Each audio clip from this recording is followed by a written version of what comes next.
So you get an email that kind of sends a chill right through you. It says something like, "You may not know me, and you're probably wondering why you're getting this email, right?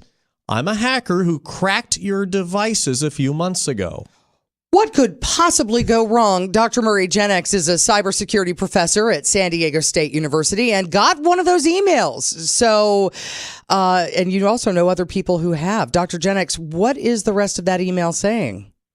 Well, the rest of that email is saying is that they've taken pictures of you and that they're going to send them to people you don't want to get those pictures unless you pay a Oh, are you there? All right, it looks like we're going to try to get him back. Hello? Oh, there you are. There you are. Okay, so Yeah. go ahead and start again. It says they have pictures of you, and what's going to happen?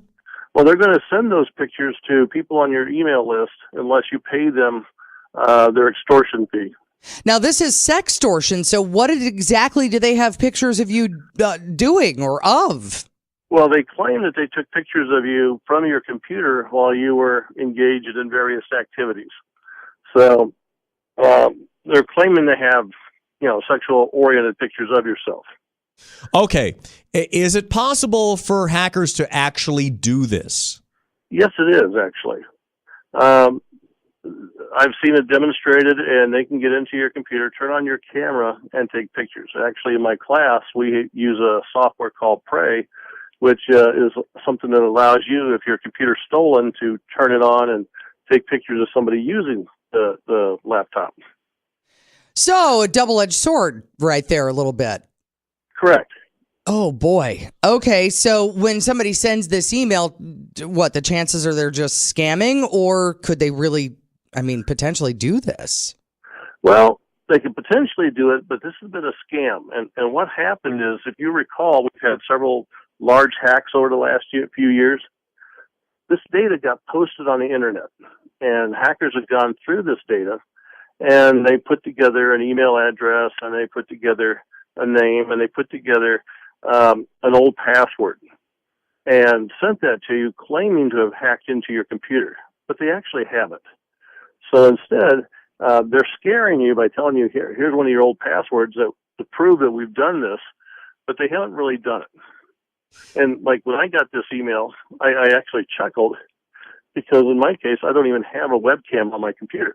So I knew instantly it was fake.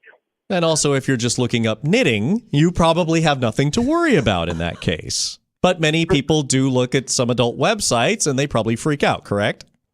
They do. And plus, I think people are just nervous when somebody claims to have watched you. I think we all feel a little guilty, even if we haven't done anything, just because we're shocked that people know this information about us, know our name and know an old password. Now, why are we seeing a spike in these kinds of scams? Because it's easy. It's easier to actually do this kind of a scam on you than it is to hack into you. So they're just trying to see how much money they can rake in from all this data that's on the internet. There's actually over 1.5 billion sets of credentials posted on the web. Wow.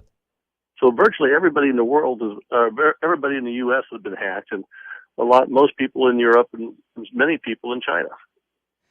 Holy cow. All right. So you get this email and you ignore it, send it to the FBI, pay it. What do? I just ignore it, especially if it gives you a password that you used a year or two ago. And if you got notified that you were hacked, then you know that somebody has hacked you. So, and not that you got hacked, but that, say, one of your bank accounts got hacked, say, with Equifax, or your account at Target got hacked. Then you know that's where they got that information. So I ignore it, and if I was worried, in my case, the password they sent me was one I'd used many years ago. I didn't do anything. But if you're still using that password, I do suggest you change it right away. Very good advice, Dr. Murray Jenex, cybersecurity professor at